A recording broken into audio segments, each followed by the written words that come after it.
السلام علیکم ناظرین، میں ہوں آپ کی میزبان سدرا راؤ اور آج ہم بات کریں گے مہلک وبا کے بارے میں جو کہ بھارت میں کرونا وائرس کی صورتحال ہے۔ بھارت میں ہر طرف موت کا راج برقرار ہے۔ مہلک وبا کے وار مزید تیز ہو گئے۔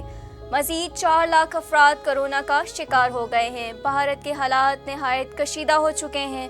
لوگ تڑپ تڑپ کر اپنی جانیں دے رہے ہیں اور مسلمان اس مشکل کی گھڑی میں بڑھ چڑھ کر ہندوؤں کی مدد کرتے نظر آ رہے ہیں، جس کے بعد پورے ہندوستان سے ایسی ویڈیوز منظر عام پر آ رہی ہیں کہ جنہیں دیکھ کر یہ احساس ہوتا ہے کہ گویا ہندوؤں کو رب کائنات نے ہدایت عطا کر دی ہے۔ ہندوؤں نے اپنے جھوٹے خداؤں سے منہ موڑ لیا اور بتوں کو توڑا جا رہا ہے، یعنی ہندو رفتہ رفتہ اسلام کی طرف راغب ہونا شروع ہو گئے ہیں۔ کرونا نامی ایک وائرس کی مدد سے قدرت نے بھارت کے ہوش ٹھکانے لگا دیے ہیں۔ بھارت میں آج کل کرونا کی کیا صورتحال ہے؟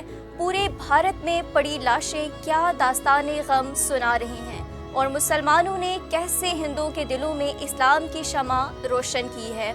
آج ہم اس کی تفصیلات آپ کے ساتھ شیئر کریں گے۔ ناظرین گرامی، کرونا کی تیسری لہر اور شدید ترین لہر نے بھارت میں تباہی برپا کر رکھی ہے۔ دہلی جیسے عالمی شہر میں کرونا کے مریض آکسیجن نہ ملنے کی بنا پر گاڑیوں کے اندر اور سڑکوں کے کنارے پر تڑپ تڑپ کر جان دے رہے ہیں۔ شمشان گھاٹ اور قبرستان تنگ پڑ گئے ہیں۔ شمشان گھاٹوں میں لاشوں کو جلانے کے لیے لکڑیاں کم پڑ گئی ہیں۔ آخری رسومات کے لیے لواحقین کو گھنٹوں انتظار کرنا پڑ رہا ہے۔ دہلی کے ایک ہسپتال میں آکسیجن نہ ملنے کے باعث 25 افراد دم توڑ گئے۔ ان مناظر کی ویڈیو کلپس نے دنیا کو جھنجھوڑ کر رکھ دیا ہے۔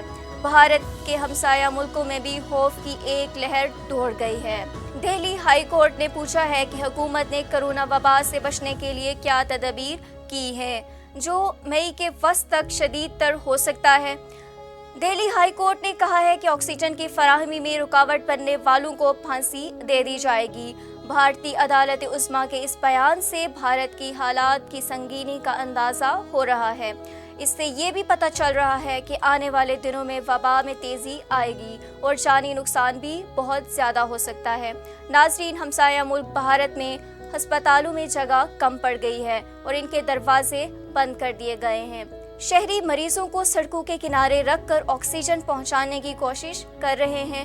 عام آدمی حیرت اور دکھ کے ساتھ یہ پوچھ رہا ہے کہ وہ چمکتا دھمکتا بھارت کہاں ہے، جس کی تصویر عام شہریوں اور عالمی دنیا کو دکھائی جاتی رہی۔ بھارت میں کرونا کیسز میں تیزی سے اضافہ ہو رہا ہے اور صرف گزشتہ ایک دن میں 4 لاکھ نئے کیسز سامنے آئے ہیں، جس سے آپ اندازہ لگا سکتے ہیں کہ اس وقت بھارت بھر میں کس قسم کا کوہرام برپا ہے۔ پاکستان اور دیگر اسلامی ممالک نے مدد کے لیے ہاتھ بڑھایا ہے اور پاکستان نے ایک امدادی طیارہ بھارت بھیجا ہے، جس کے بعد پاکستان زندہ باد کے نعرے بھی لگائے گئے۔ اس مشکل کی گھڑی میں جو کردار بھارت میں مقیم مسلمانوں نے ادا کیا ہے، اس کی مثال دنیا میں کہیں نہیں ملتی۔ جب بھارت میں وبا کے وار تیز ہوئے تو دنیا بھر سے عیسائی، سکھ اور مسلمان اپنوں کو چھوڑ کر بھاگنے لگے اور شمشان گھاٹ کی انتظامیہ نے لاشوں کو جلانے اور ان کی آخری رسومات ادا کرنے کا اعلان کیا تو وہ مسلمان ہی تھے جنہوں نے بھارتی لاوارث لاشوں کو ان کے دھرم کے مطابق تدفین کی، جس کے بعد بھارت بھر سے مسلمانوں کے حق میں آواز بلند کی۔ اور اب تازہ ترین اطلاع یہ ہے کہ بھارتی ہندوؤں نے اپنے بتوں اور جھوٹے خداؤں کو توڑنا شروع کر دیا ہے۔ یہ رب کریم کی شان ہے کہ اس نے ایک وائرس کی مدد سے بھارت کے کافروں کو ہدایت بخشی۔ اور گزشتہ روز بھارت سے ایک ویڈیو وائرل ہوئی ہے جس میں دیکھا جا سکتا ہے کہ کچھ خواتین بتوں کو توڑ رہی ہیں اور لوگ ان کو منع کر رہے ہیں۔ تاہم ان خواتین کا کہنا ہے کہ جب ان بتوں نے ہماری مدد نہیں کی تو ہم ان کو کیوں کر سجدہ کریں؟ ہمیں یہ بت نہیں چاہیے، اور جو مشکل کی گھڑی میں ہماری مدد نہیں کر سکتے۔ اس ویڈیو نے سوشل میڈیا پر تہلکہ مچا کر رکھا ہے اور مسلمان اس پر یہ تبصرہ کرتے ہیں۔ اللہ کی قدرت دیکھیں کہ بھارت میں ہندوؤں نے جھوٹے خداؤں کے پرچے اڑا دیے اور اسلام کی طرف راغب ہونا شروع ہو گئے ہیں۔ اس حوالے سے یہ خبریں بھی موصول ہو رہی ہیں کہ باقاعدہ ہندوؤں نے اور دیگر اقلیتوں نے اسلام قبول کرنا شروع کر دیا۔ اور بھارت کے مسلمانوں نے جذبہ حب الوطنی کے تخت ہندوؤں کی جس طرح سے مدد کی ہے اس کی مثال نہیں ملتی۔ بھارت میں کرونا وائرس کے باعث مسلمانوں نے مساجد کو ہسپتالوں میں تبدیل کر دیا۔ بھارت میں مسلمانوں کے خلاف ہندو انتہا پسندی اور بربریت کے باوجود مسلمان باعث انسانیت کا جذبہ لیے آگے ہیں۔ بھارتی مغربی ریاست گجرات میں ایک مسجد کو 50 بستروں کے ہسپتال میں تبدیل کر دیا گیا۔ مساجد میں مسلمانوں کی جانب سے تشویشناک مریضوں کو آکسیجن کی فراہمی کی جا رہی ہے اور ان کے لیے بستروں کا انتظام بھی کیا جا رہا ہے۔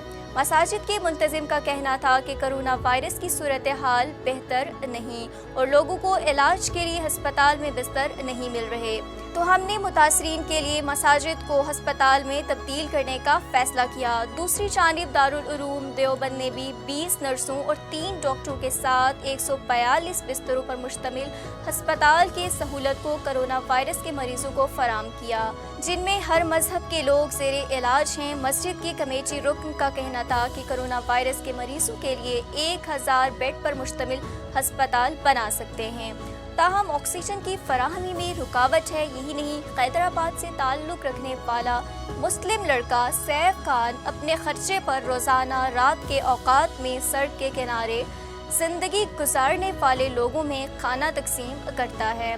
سیف خان تقریباً 100 لوگوں کے کھانے کا پیکٹ تقسیم کرتے ہیں۔ یہی نہیں، اس کے علاوہ سیف خان پیٹرول پمپ پر کام کرنے والے ATM سینٹرز میں گارڈز کی ڈیوٹی دینے والوں کے لیے بھی سحری کا انتظام کرتے ہیں۔ اس کے علاوہ بھارتی ریاست گجرات سے تعلق رکھنے والی عائزہ خان 4 ماہ کی حاملہ ہیں اور یہ بھی مسلمان ہیں، جو گجرات کے ایک ہسپتال میں نرس کے فرائض سر انجام دے رہی ہیں اور روزے کی حالت میں ہوتے ہوئے بھی کرونا کے مریضوں کی دیکھ بھال کر رہی ہیں۔ ان کا کہنا ہے کہ نرس ہونے کے ناطے اپنے فرائض ادا کر رہی ہوں۔ اس کے علاوہ کئی ایسے واقعات کرونا کی تیسری لہر یعنی مہلک ترین لہر کے دوران بھارت بھر میں رونما ہو چکے ہیں، جن کی بدولت ہندو شدت پسند نے بھی مسلمانوں کے جذبہ ایمانی اور اسلام کی طاقت کو سمجھنا شروع کر دیا ہے، اور پورا عالم اسلام دیکھ رہا ہے کہ کیسے بھارتی ہندو اور سکھ اور عیسائیوں نے مسلمانوں سے درخواست کی ہے کہ وہ اپنے رب کریم سے دعا کریں کہ رب عظیم کرونا کے عذاب سے بھارت کو نجات عطا کرے۔ تاہم یہاں بھارت کے شرپسند اور ہندو توا نظریے سے تعلق رکھنے والے افراد کو سوچنا چاہیے کہ انہوں نے پچھلے 70 سالوں میں مسلمانوں کے ساتھ کیا کیا۔ کیا بھارتی ہندو نے دھرم کے نام پر معصوم اور مظلوم مسلمانوں کا قتل نہیں کیا؟ کیا کشمیر میں ظلم اور بربریت کے پہاڑ نہیں توڑے گئے؟ کیا بھارت نے مسلمان خواتین کو زیادتی کا نشانہ نہیں بنایا؟ یہ لمحہ فکریہ ہے ہندوستان کی قوم کے لیے، اور اگر ابھی بھی وہ نہیں سمجھے تو مسلمانوں کی آہیں انہیں لے ڈوبیں گی۔ ناظرین، اسی کے ساتھ اپنی میزبان سدرا راؤ کو دیجیے اجازت۔ اللہ نگہبان۔ دیکھتے رہیے چینل 51۔